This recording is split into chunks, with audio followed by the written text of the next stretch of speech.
so awesome to be here. I remember the day back when the folks from Augusta had to come to BSides Atlanta and take the trip. Literally this morning, me and several folks on my team got in the car, drove here, woke up at 4, got here right on time, and so excited to be here. It's so wonderful to look at all the cyber things happening in this area.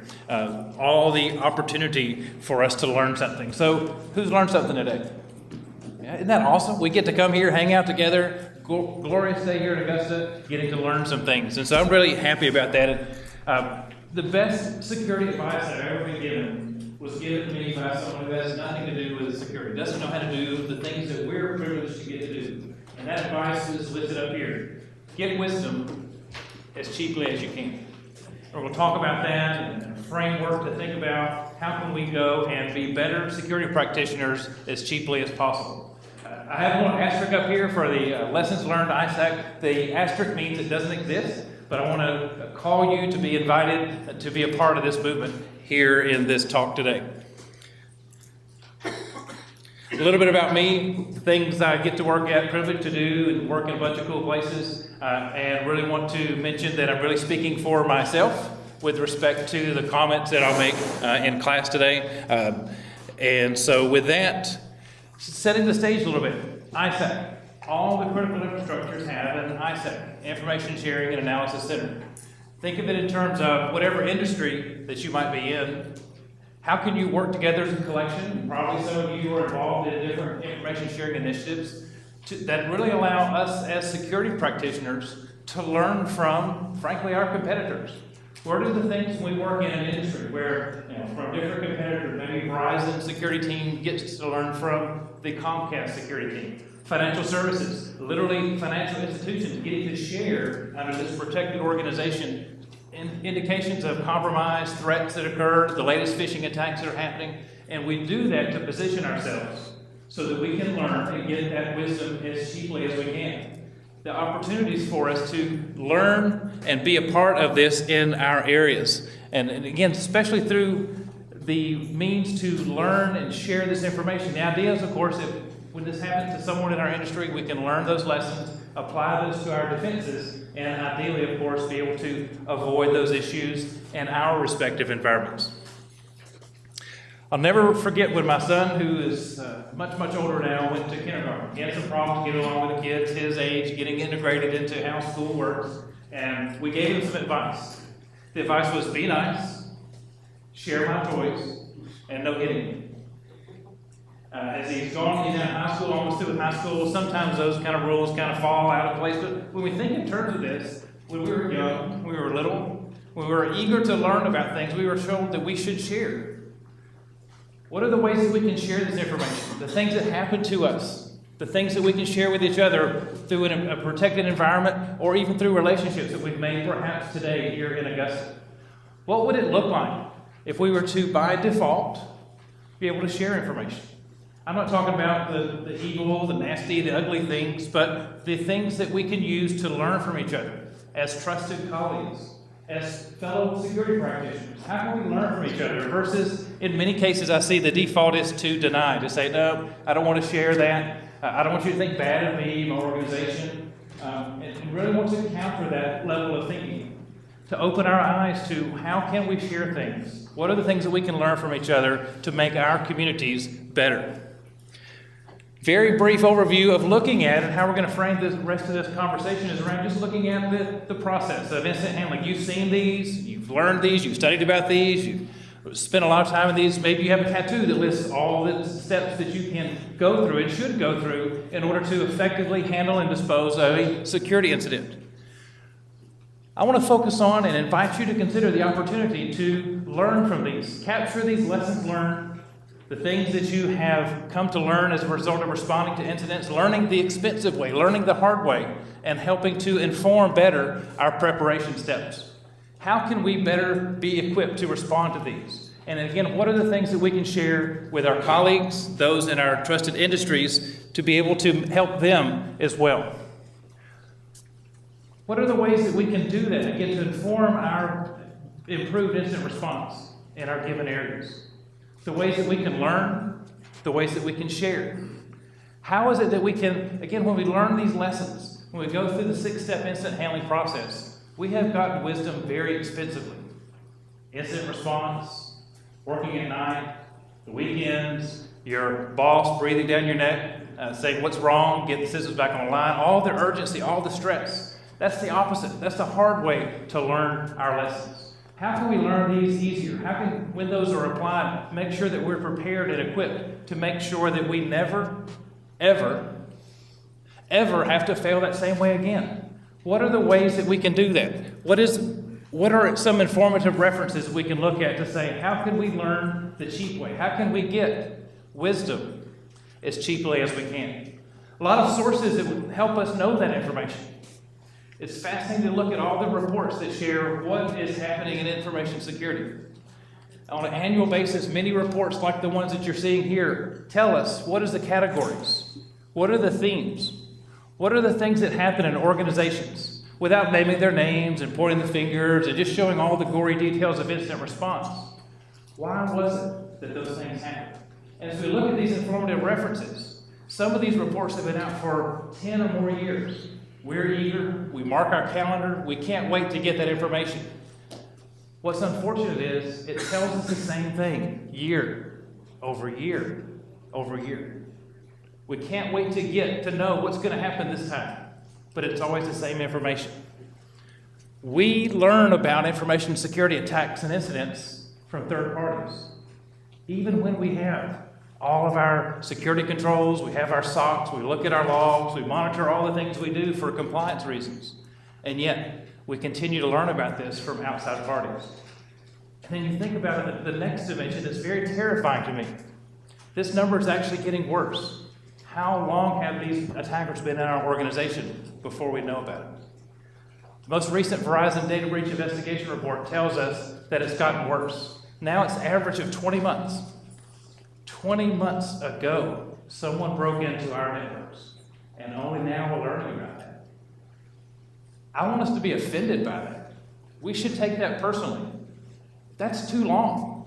Think about that. 20 months from now, knowing about something that we should be dealing with right away. What are the things that we can do to better position ourselves to know when that's happening? To determine when this is happening in our environments much, much faster. How can we shrink that time? As it turns out, wisdom is expensive. Knowing what to do, knowing what to look for, going through the incident response like I mentioned earlier, that's the expensive way. I invite you to occasionally look in the rearview mirror. Occasionally step back and look at the forest. I call forest level thinking. What are the ways that we can say stepping back, not looking at the day-to-day, the tactical things, but look for themes that might emerge.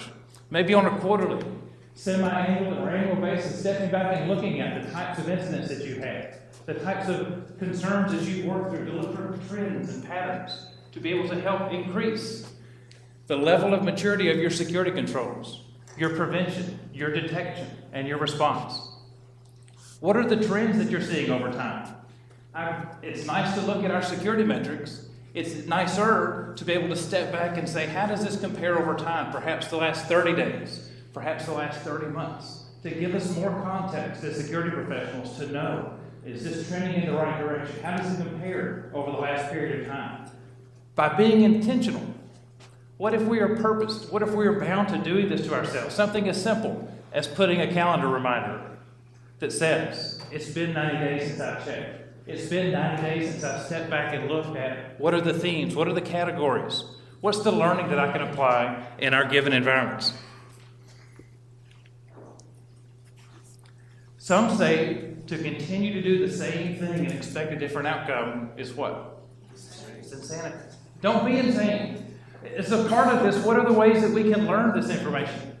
As a part of incident response, as a part of having information shared with us as security practitioners in trusted environments just like this, what are the things that we can collect and says, from now on, I'm always going to. And from now on, I'm never again going to. What are those things? What are the things that help inform to make our teams better, to make our response time even faster when these things occur? When we're expecting things different, what are the ways that we can look for this? If only there was a method to be able to look at and show this. One of these is one of the areas that we focus on quite a bit called the critical security controls. You probably have a poster in your office that lists all the 20 things that really help us understand what are the ways that companies win at information security. And when we look at these, it's a way to consider a multi-year journey that says, how do we improve in critical areas? Areas literally where offense, the red team is informing the blue team or the defense. Offense informs defense. What is it the attackers are doing that are still able to be successful when they scan, look for, and try to break into our given environments? When we're looking at these, what are ways that we can understand that, look at the categories, understand those contexts, and literally be able to apply that to better defending and protecting our given networks? Many of us have compliance requirements. I call them our pretty green checkboxes. The things that we have to do. Whatever industry you're in, you probably have one or more different sets of things that must be done.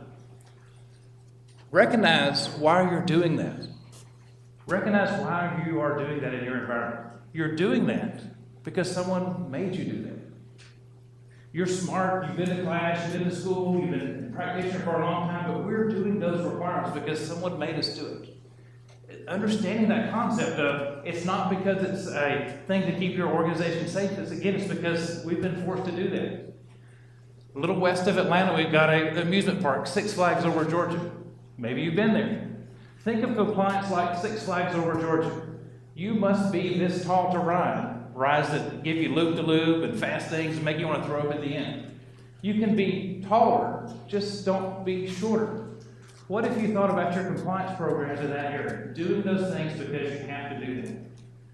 And looking at that as an opportunity to say, what are the things that I, as a qualified security professional, know to do, even though someone's not making me do it? What are the ways that I could literally shrink the amount of time to know when these bad things are happening in our given environment? How can we reach from compliance towards security assurance? Knowing that we know our house is in order. What are those things, again, that we can leverage the things that we have to do to make sure that we're doing the things that good organizations do to defend and better monitor their organizations? A great example of this is looking at the Department of State, the Australian DSC, Defense Services Directorate, organizations who have taken these concepts and literally made tremendous results. When I was first introduced to this, the critical security controls, it was by looking at what the work that the Department of State did. In 1 year, with employees in every time zone around the world, they reduced vulnerabilities across the board and documented it with metrics that were produced by 89%. So I asked myself, what am I doing, Russell, that can reduce security vulnerabilities in my organizations by 89%? It's a very quick conversation because there was nothing that I was doing. And so I wanted to invest and learn and apply those principles. What is fascinating about the Department of State implementation is they only use 3 different sensors to be able to collect 10 different metrics. And those sensors are ones that we have. Active Directory, a network scanner, and Microsoft SCCM, to give metrics to compare one department against another, to be able to show how effectively are they applying these concepts in their organization. And again, tremendous results by things that probably you have, and you would be able to apply in your organization as well.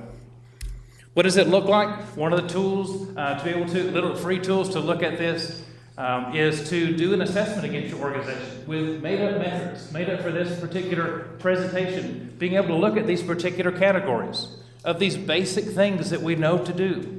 Back when we were a system administrator or a network administrator, we were taught to patch our systems. And we were taught to monitor our systems and to scan our systems. Looking at these things such as having an inventory of authorized devices, authorized software on our networks, to be able to know when these things change and be able to inform better our incident response teams to know and respond when these differences occur in our environment. Shrinking that amount of time that we're able to know. Shrinking from 20 months that Verizon tells us how long it takes for an organization to realize they're compromised, perhaps down to minutes or days by monitoring these and applying automation in areas like this. What are the things that we can do? How long can you stand not to know that there's been changes significant in your environment. Changes such as a new domain administrator, a change to the running configuration on your production firewalls. How long can you stand to not know that? And what are the measures that we can do to apply automation to know in near real time when things like that change and happen and occur in our environments?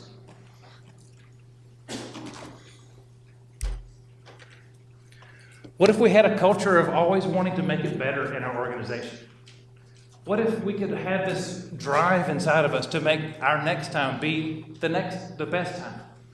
The next time be the best time. Again, taking the information from the incidents that we respond to, the information that we get from our trusted partners or friends and colleagues, to be able to shrink down that window, to respond faster, to know quicker. What if you decided to give yourself a goal for next year to level up your level of maturity? Wherever you're at, you can do better. What are the things that you can do to position yourself to be better, quicker, faster at responding and knowing when these things happen in your environment? What are some of the strategies that we can do to apply that?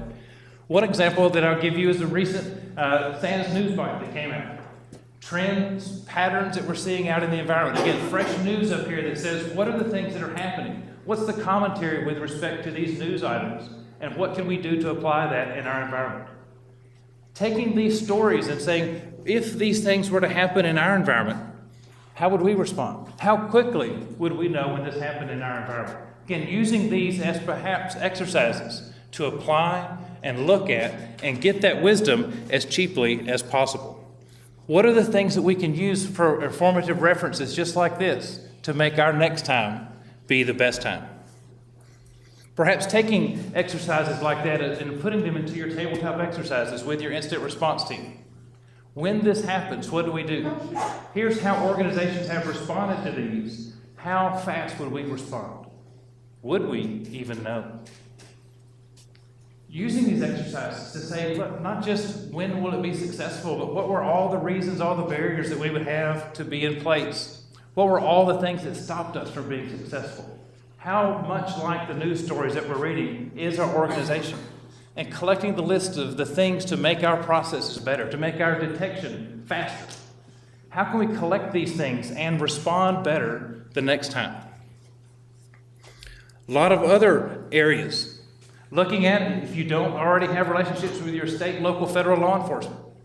Now's a great time to have those. In my mind, it means to me that if I need to have someone's help, I need to know them in advance. In my mind, it makes me feel better knowing my state, local, federal law enforcement agencies by name ahead of time. It makes me think I've got priority service or frontline service. Now, does it really? I have no idea. But by having those in place as a part of the preparation, we can be better equipped to share, seek help, seek guidance, and really have good relationships with those who can help us in our time of need. Something you can do today. All the knowledge we have just in this room. Trends, patterns, innovation, automation could be learned by someone who you're sitting beside here in the room today. I challenge you to do that sometime before you leave. Introduce yourself. Hi, I'm Russel. I've been in security for a long time. How are you? What have you learned? What are the lessons that you've applied in your organization? No, I don't want to know those details. I want to know how I can take wisdom, how I can get wisdom as cheaply as I can from you. What is it that you can teach me? Having that attitude, looking to share, looking to learn, looking to apply those lessons in your environment is going to set you up. Think of it as being proactive, reaching out, being intentional, knowing when these things are happening in our environment to be able to position us for success. So I leave you with some calls to action. What are some of the things that I would encourage you to do as a part of being here and trying to make yourself a better security professional? Decide in advance that you're going to share information. Decide in advance that there's things that can and are appropriate to share in environments like this with other qualified security professionals, helping them. As it turns out, they will help you as well, sharing that information so you can apply it. How can we make our world, our collective world, a better place? And how can you decide to determine to join our Lessons Learned ISAC. Information sharing. What are the lessons making ourselves better, defending our organizations like never before? So the best part of being up here is I get to give away some prizes. So 3 prizes. Yes, sir. Just a easy question. Is this another paid service through the ISACs, or is this, or if you're already a member of one of the ISACs, you can participate? So the question is this another type of ISAC, like perhaps financial services ISAC, energy ISAC? This was really, no. Really, this is a concept, an idea that I want to plant in your minds to say, what are ways that we can leverage our communities of interest to share information and lessons learned to make ourselves better at defending our networks. So it's not something you can join. It's a movement that I'm trying to start, at least for the last 20 minutes. It's all lesson learned ISAC. And for that great question, I will give you a fact.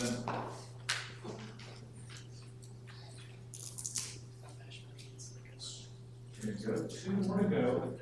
So 2 more questions. So 1 more question. I mentioned the critical security controls. Who can tell me what one of them is? Inventory of hardware. Inventory of authorized and unauthorized hardware. Congratulations. You get to have a practical packet analysis book by Chris Sanders, who spoke here earlier, How to Cook My Organs. Congratulations. And 1 more.